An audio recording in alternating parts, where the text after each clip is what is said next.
Hello mga amigo, mga amiga. Makinig. Nandito ako ngayon sa, sa dulo ng Santiago. Kay Pedro naman. Ang unang sulat ni Pedro. Alam mo, yung Holy Spirit ko doon tumuntong sa unang sulat nandoon. Pinauna ko na sa inyo. Umalis siya, tapos ngayon nandoon naman siya. Oh. Ayan, nagkumikintab. Salamat Panginoon at syempre sa aking Holy Spirit. At ito ay babasahin ko sa inyo. Kung may Bible kayo, sundan nyo na lang o kaya basahin nyo na lamang. Babasahin ko yung Pedro, panimula. Ang unang sulat ni Pedro ay para sa mga mananampalataya na tinatawag niyang mga hinirang ng Diyos na kalat sa gawing Hilaga ng Asya Minor. Hilaga Asya ng Minor. Pangungunahing layon ng sulat na ito ang magpalakas ng loob ng mga mambabasa na dumaranas ng pag-uusig at pagtitiis dahil sa kanilang pananampalataya. Ipinagunita sa mga mambabasa ang mabuting balita tungkol kay Hesukristo. Sinabi niya na ang kamatayan, muling pagkabuhay at pagbabalik ng Panginoon ang nagdudulot sa kanila ng pag-asa. Sa liwanag ng katotohanan ito ay dapat naman nilang tanggapin at tiisin ang kahirapan pagkat natitiyak nilang ito'y isang pagsubok sa katapatan ng kanilang pananampalataya. Bukod dito, sila'y gagantimpalaan sa araw na mahayag si Kristo. Kalakip ng pampalakas loob, panahon ng ligalig, pinayuhan din niya ang kanyang mambabasa na mamuhay bilang mga tagasunod ni Kristo. Ito. Ang mga nilalaman, basahin nyo. Nandito ako sa 1. Basahin ko ha, sa 1. Mula kay Pedro, apostol ni Hesukristo, sa mga hinirang ng Diyos na nakikipamayan sa mga lalawigan ng Ponto, Galacia, Cappadocia, Asia at Bitinya. Kayo'y hinirang ng Diyos Ama ayon sa kanyang kaalaman sa mulat-mula pa upang pabanalin ng Espiritu Santo, maging masunurin kay Hesukristo at maging malinis sa bisa ng kanyang pagkamatay. Mapuspos nawa kayo ng pagpapala at kapayapaan. Ayun, nasa 2, tingnan mo sa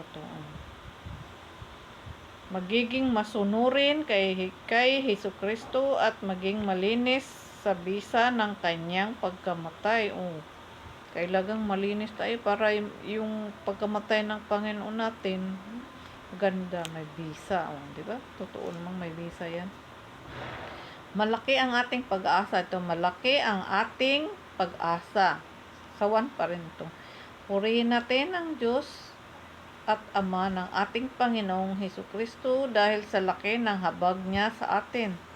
Tayo isinilang sa isang panibagong buhay sa pamamagitan ng muling pagkabuhay ni Hesukristo. Ang bagong buhay na iyan ang nagbibigay sa atin ng malaking pag-asa.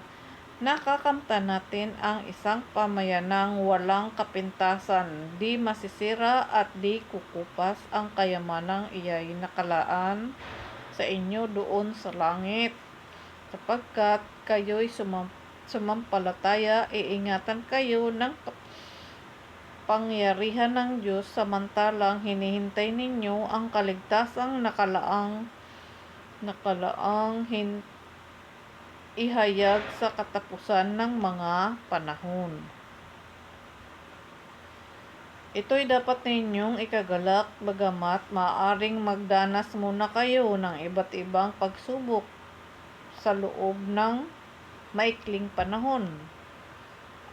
Ang ginto na nasisira ay pinararaan sa apoy upang malaman kung talagang dalisay. Gayon din naman ang inyong pananampalataya na higit kaysa ginto ay pinararaan sa pagsubok upang malaman kung talagang tapat, sa gayon kayo'y papupurihan, dadakilain at parangalan sa araw na mahayag si Hesukristo.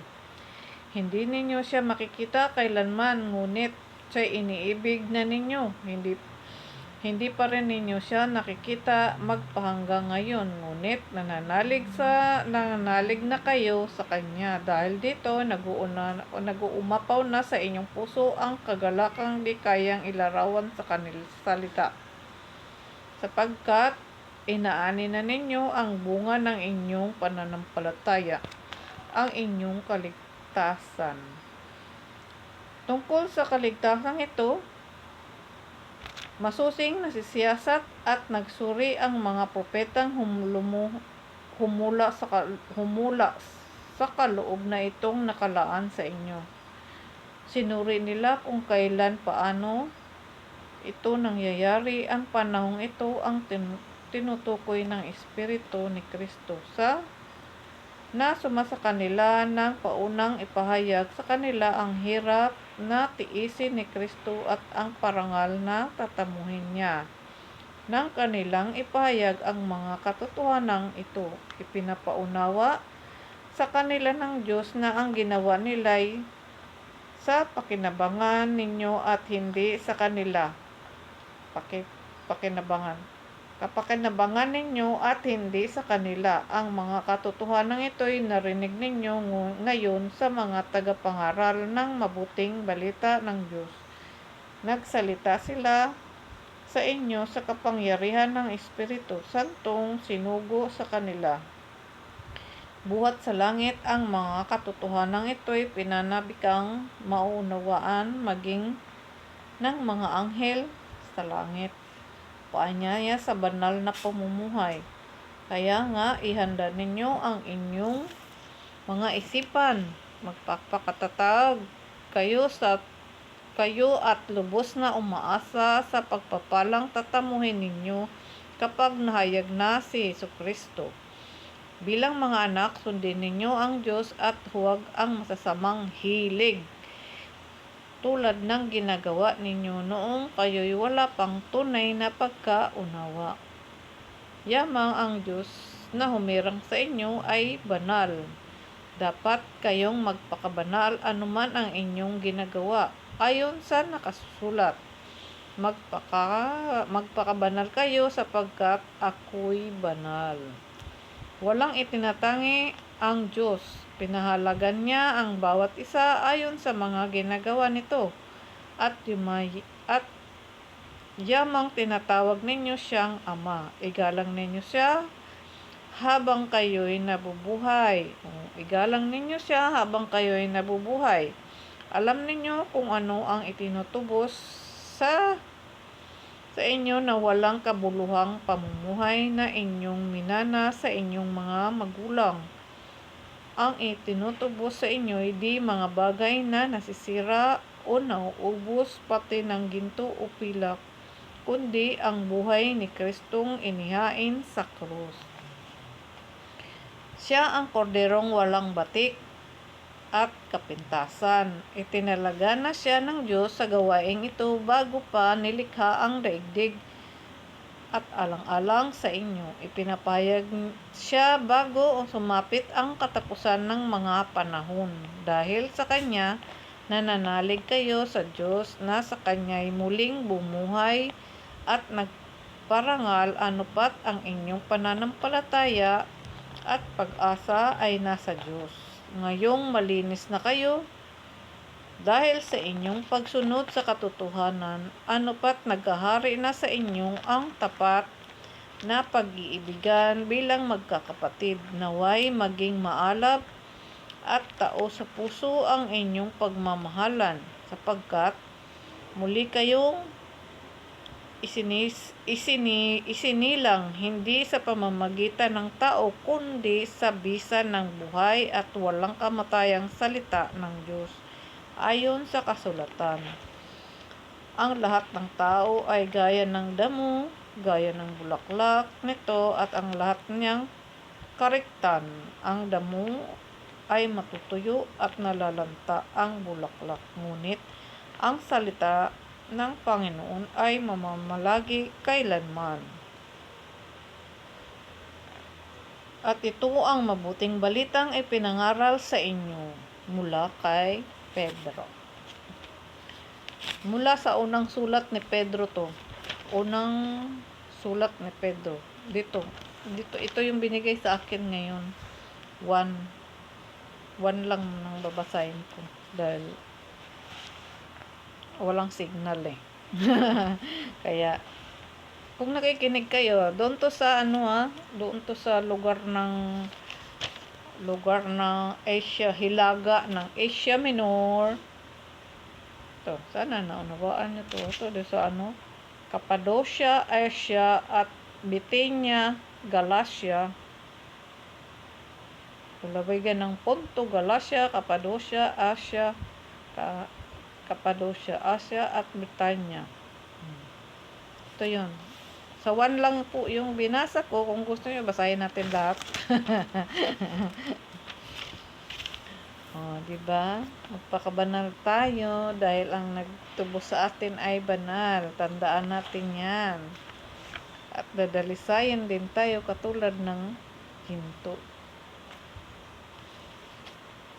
Kung gaano tayo katibay, kung gaano tayo katapat sa Panginoon.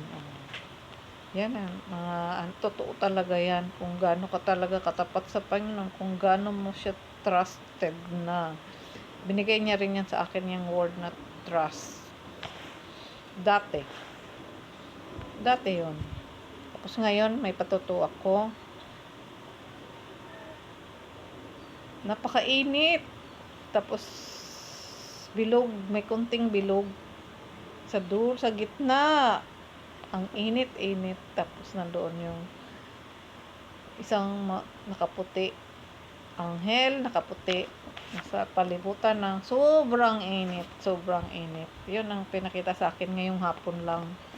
Kaya sinabay ko na dito sa patutuo ko. At ito yung binigay niya sa akin ngayon. Dito siya dumapo yung liwanag. Dito siya dumapo ang doon sa unang sulat ni Pedro. Dito sa hilaga ng Asia Minor. Yun. Ito po yung binigay sa akin ngayon. At sana naunawaan nyo dahil ito ang binigay sa akin. Ay, umano siya dito sa kumbabaan at naglilingkod ng Kristiyano. Babasahin ko tong 5:1 to 11. Kasi umano yun doon yung Holy Spirit ko sa 5:1-11. Saan na yun? Wala mo itong 5:1. Ito 5:1-11. Ang kawan ng Diyos dito pala. Sa mga matatandang sa 1 Pedro, ang kawan ng Diyos. Sa 5. Sa matatandang namamahala sa inyo, nananawagan ako bilang isa ring matandang tulad ninyo. Nasaksihan ko ang mga paghihirap ni Kristo at nakakahati naman ako sa karangalang nalalapit ng ipahayag. Ipinamamanhi kong alagaan ninyo ang kawang ipinagkatiwala sa inyo ng Diyos.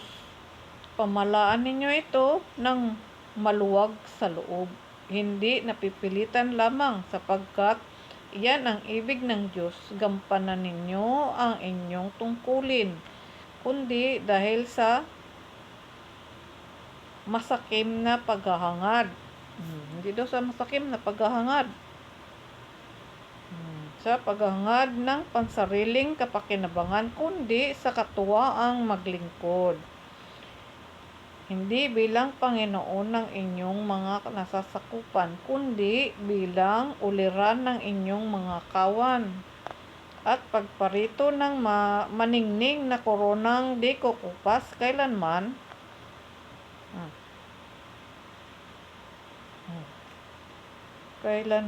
At kayo naman, mga kabataan, pasakop kayo sa matatanda, magpakababa kayo lahat at maglingkod sa isa't isa. ayon sa nasusulat. Kinamumuhian ng Diyos ang palalo at kinalulugdan niya ang mababang loob.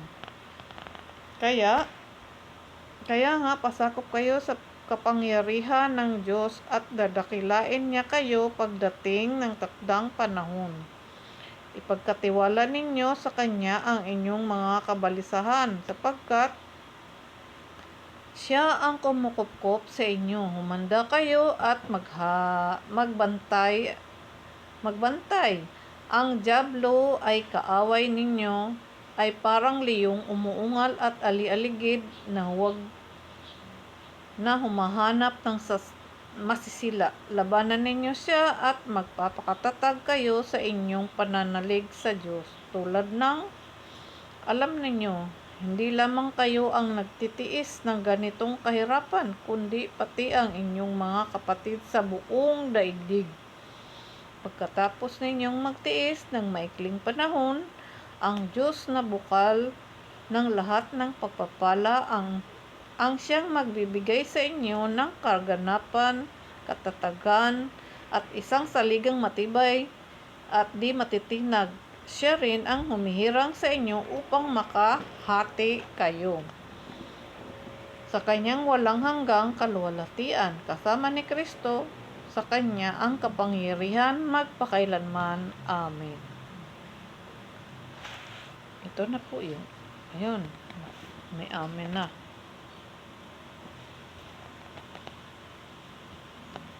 Magtiis tayo, habang nakasulat na ganitong kahirapan, kundi magpakatatag, labanan ninyo siya, labanan ninyo ang dyablo, magpakatatag kayo sa inyong pananalig sa Diyos, tulad ng alam ninyo.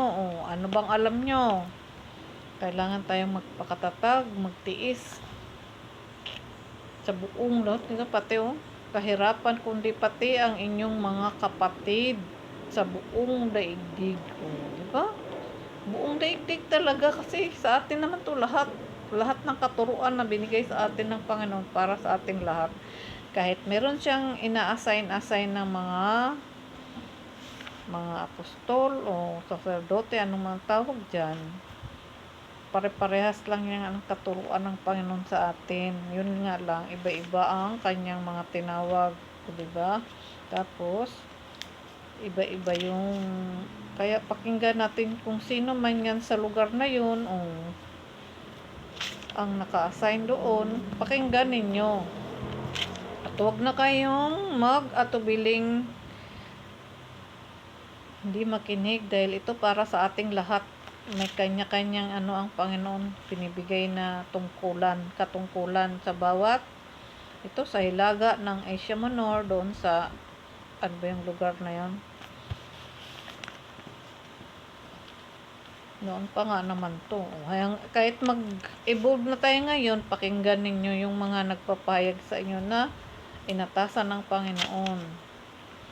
Kung sino man yung mga tingnan, ang daming mga babala dito. Kaya tandaan natin, dadalisayin tayong lahat. Hindi lang naman ang mga apostol ang dinadalisay ng Panginoon ang binibigyan ng mga tayong lahat. Kung hanggang saan tayo kaya nating magtiis para hanggang sa pagdating ng Panginoon. Dahil tayo naman ang makikinabang pag nagtitiis tayo. Diba? Tayo talaga. Nag-react siya dito. Binasa ko to yung 9. Labanan ninyo siya. Kasi dito sa 8 kasi, humanda kayo at magbantay. Ang dyablo ng kaaway ninyo ay parang liyong umatungal. Alam nyo na to. At aligid na humahanap ng masisila. Pag malinis ang ating kalooban, walang puwang ang dyablo sa atin. Kaya hahanapin niya yung marumi ang kalooban, yung hindi pa totaling malinis, pwede pa niyang papasukin. Kaya alerto talaga tayo, aware tayo, huwag tayong gumawa ng pagkakamali. Once nagkamali tayo ng isang beses, papasukin tayo ng kalaban ng Panginoon. Kaya itong leon na ito, itong parang leon, hindi mismo ang leon. Parang leon na umatungal at aaligid-aligid. Naghahanap ng puwang na makapasok sa ating mga pagkatao. Dahil kung makapasok na siya, gagamitin na niya tayo, lilinlangin na niya tayo, tutuksoy na niya tayo, at gawin ka pang modelo sa kasamaan, di ba? Gagawin ka talagang modelo sa kasamaan pag nagpalinlang ka. Kaya alerto tayo at gamitin natin yung awareness natin na huwag tayong gumawa ng pagkakamali. Dahil oras na nakapasok na sa ating isip at puso, magiging ang budhi mo ay maging masama. Wala na. Kaya kailangan talaga dito natin magtiis at magpipigil. Magtiis, magpigil. Dahil pag hindi natin ginamit yan, ay swak ang pagpasok ng kalaban ng Panginoon na naghahanap ng masisila. Kaya ingat talaga tayo. Huwag tayong malinlang, huwag tayong matukso. Mag-iingat tayo sa ating mga pang-araw-araw dahil ang Panginoon, hinihanda niya tayo bago siya dumadating. Kaya ang ating pananampalataya ay laging naka-intact sa atin at yung mga bunga ng Espiritu Santo na mga kautusan ng Panginoon, ng mga katangian niya, dapat nating pananangan araw-araw para hindi tayo basta-basta malinlang, hindi tayo mas mapasok ng kalaban ng Panginoon, ang ating isip at ating budhi. Kaya dapat meron tayong pagtitiis, meron tayong pagtitiyaga, pagpipigil para hindi natin magawa ang mga pagkakamali na nagawa natin dati ng ating mga ninuno, mga magulang. At wag nating pamamarisan yon dahil dinubos na tayo ng Panginoon. Kaya magbago na tayo. Kailangan nating magbago para sa pagdating ng Panginoon, sasama tayong lahat. Dahil sa isang iglap, itataas na tayong lahat. Kung hindi man itataas, lagyan niya tayo ng malaking ring. Talsik na yung mga may itim ang budhi, yung may mga masasamang yung katulad ng kalaban ng Panginoon, naghahanap ng mapapasok. Pag hindi mo yan pinalayas, iwaksi ang mga kasamaan, ay nako, mapasama ka doon sa hindi makapasok doon sa, kumbaga parang batya, isaklob niya doon. Hindi ka makakapasok doon. Dahil pagdating ng Panginoon, nagliliwanag yun ng gusto sobrang ningning ang pagdating niya. Kaya, yung hindi kaya ang kaliwanagan niya, talagang tatakbo. Kaya, ito pa lang itong pangaral ni Pedro para doon sa mga taga-Hilaga ng Asia Minor. Pakinggan natin to at maging aware tayo sa ating mga pang-araw-araw na buhay at magtiis, magpigil